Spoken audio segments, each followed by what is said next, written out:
Hank Evans reporting for Saturday Morning Hero. We have our Legend Series interview number 5 with none other than Austin Carbone. Now, this is a special interview, folks, because this guy is fresh out of high school. In fact, you graduated when? 2017. He graduated in 2017, and we're about to talk to him about what he's been doing since he strapped it up in the SVAA football league as a fourth grader. Man, it's amazing that I actually have known you that long, man. How you been? Been good, just working out, getting to the money. Getting to the money, huh? To the money. I like the way that sounds. That's always something that's motivational. So I want to start this interview really by asking you about, if you can remember back to when you first strapped it up on the football field as a fourth grader with the Yellow Jackets. Do you remember what your mindset was when you came out there? Were you just coming out to have fun? Were you nervous? What was it like, man? Well, I was never really a kid that wanted to be on the bench. I always wanted to be involved and wanted to play with the other kids. I never wanted to sit out. So when I first came to practice, my dad was just like, do the best that you can, go out there, show them what you got, and if they like you, they'll play you. So I just went out there, did the best I can, showed coaches I got some wheels on me. They put me at running back, and then just took off from there. I agree, man. It was pretty impressive. I think your father had mentioned to me that you actually were playing select at one point, right? Yeah, so we went to a tryout about a week before we decided to play SVAA for the Richardson Rams, and I actually was playing with the kids that were a grade older than me, and we ran 40-yard dashes, and my time was the fastest out of all the kids there, and so they asked me if I wanted to come play. We said thanks for the offer, but we'll go play SVAA for now and just see how it goes. So, well, I'm glad you made that decision, man. Even though that Yellow Jackets team didn't really reach the levels that we thought they would, we had a lot of issues come up that year. I had some health problems. We still had a great time, and you guys still performed at a pretty high level for some fourth graders. After that, I wasn't able to coach you anymore, and you moved up to the Cowboys in the 5th and 6th grade. What was that experience like? So 5th grade year, we went undefeated, and luckily I was able to keep some of the coaches I had in 4th grade. So it was nice to be playing with kids that I knew and kids that I grew up with. So we just had a better connection. We had a really good player. His name was Garrett. He came in and he actually took my spot at running back. Yes.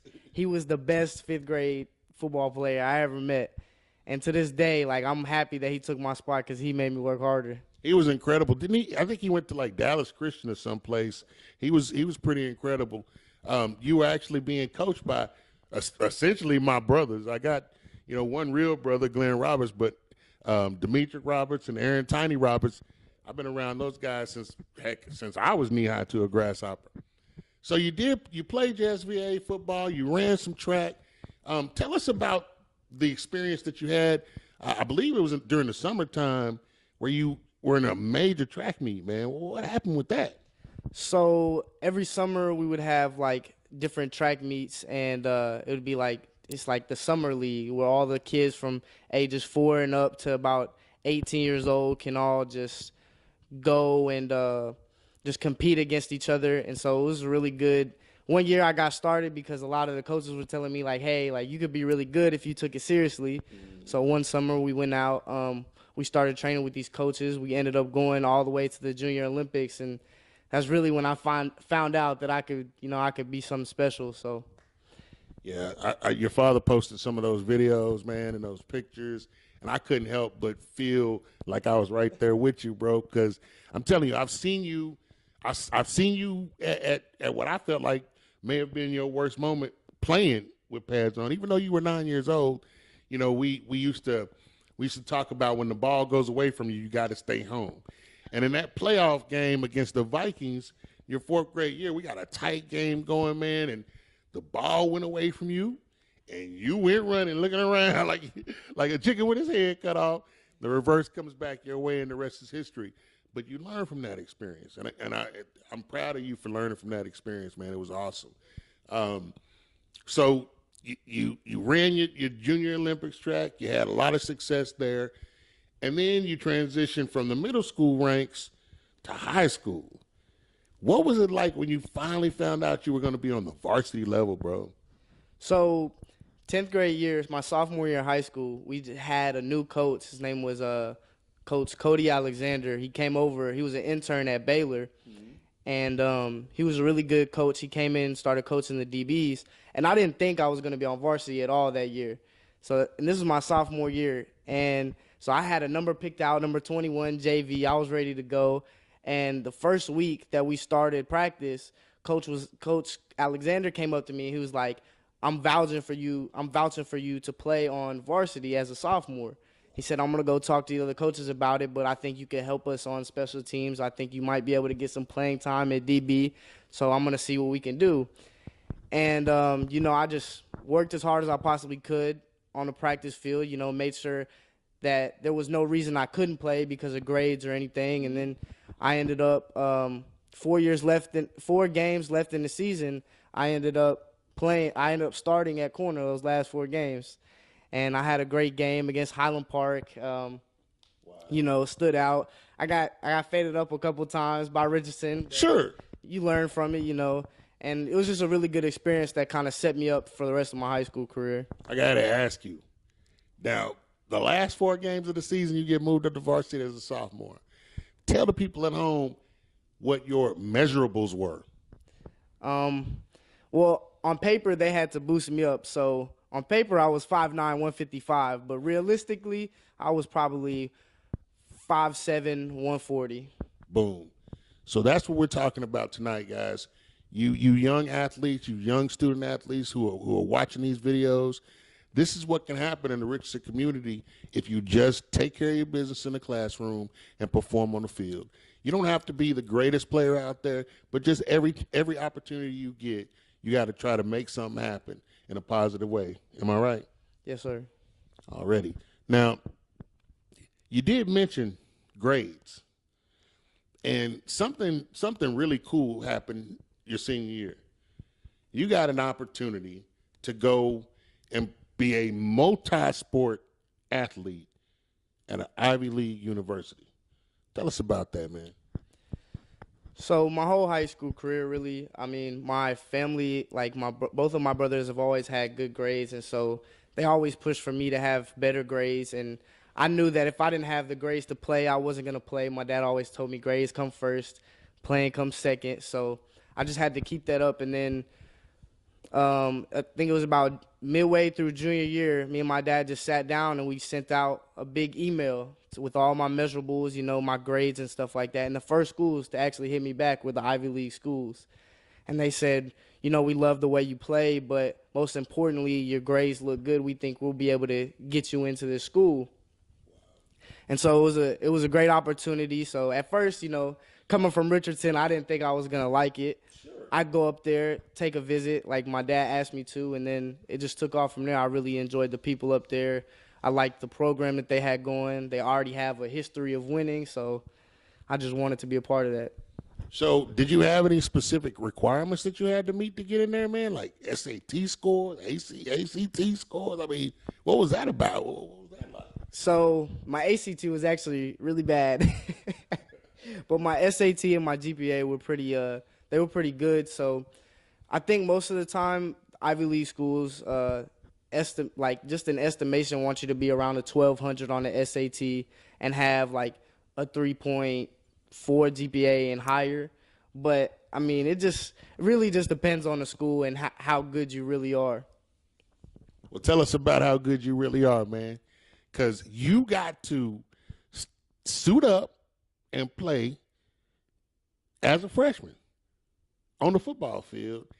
And we're going to get into it later, but you had some experiences on the track as well. Tell me about that football experience at Princeton.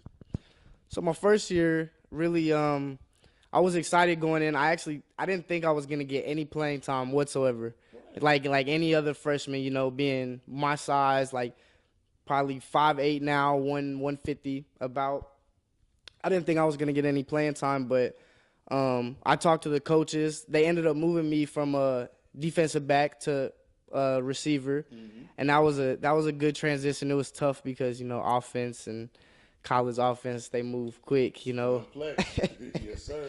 But they said I could help them on special teams, so when camp started, I showed them how hard I worked and how hard I will work to learn everything, and just I got in the groove of things, got a good game plan on how I was gonna go to practice and work every day, kept a positive attitude, and then um, about 2 games into the season, they needed me to step up and run some kickoffs, and they tried me out of return a few times, so it was a good experience, you know. Yeah, I think I saw some of those videos of you out there on special teams, man. It was impressive. It was a proud moment for me. You know, I'm not your father, but I've known you for a long time, and it's crazy to see you out there playing with these big boys.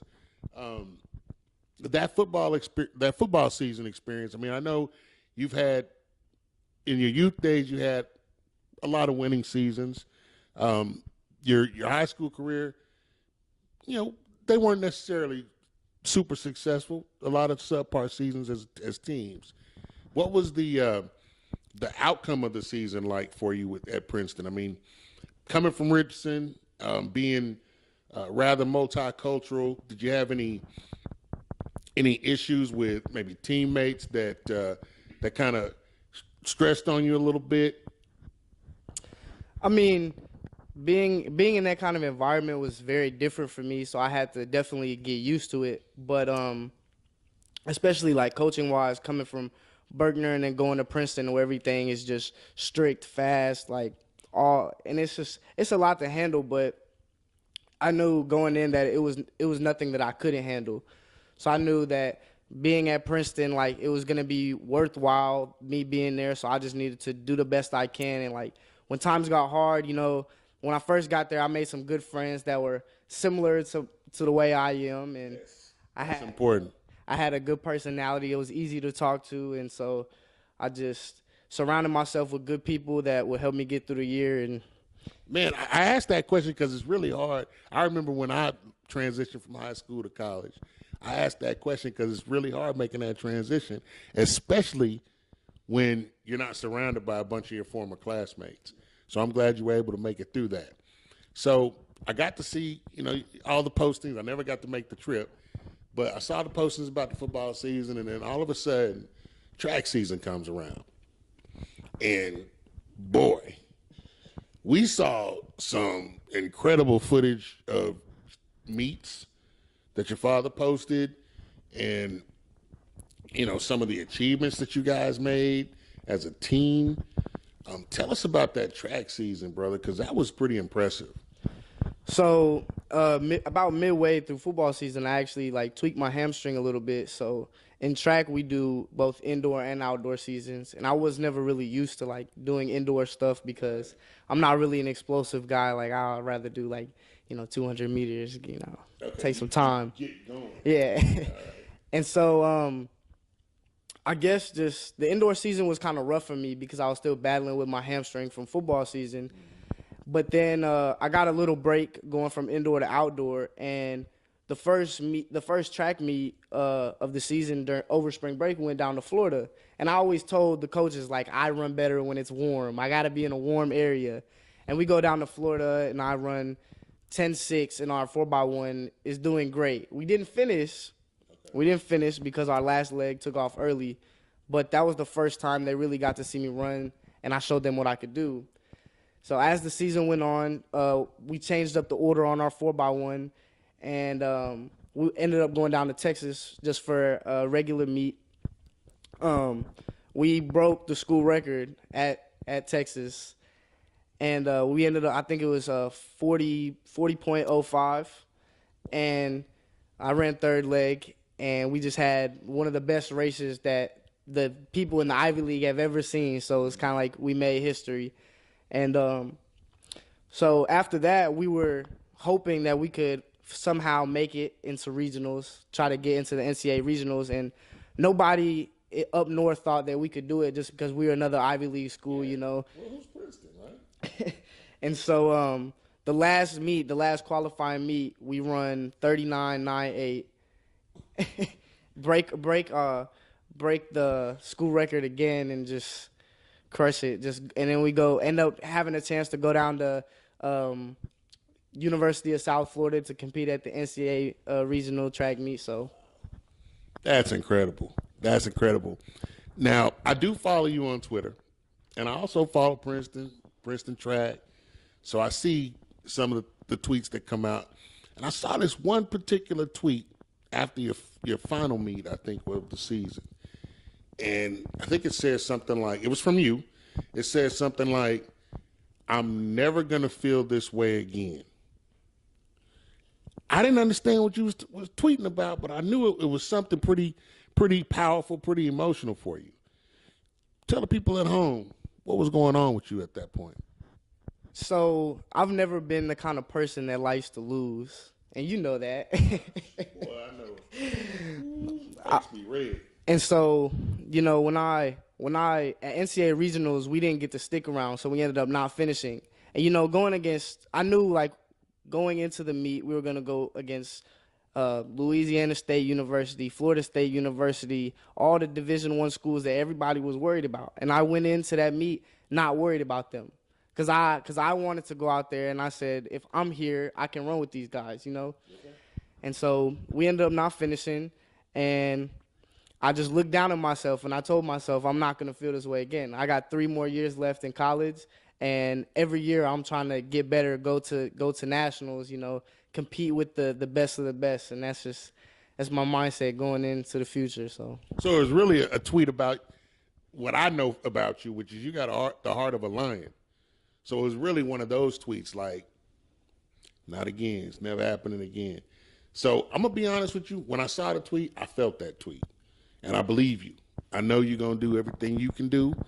And for some reason, you have a way of inspiring your teammates. So I think you guys are going to be real strong again for the next 3 seasons.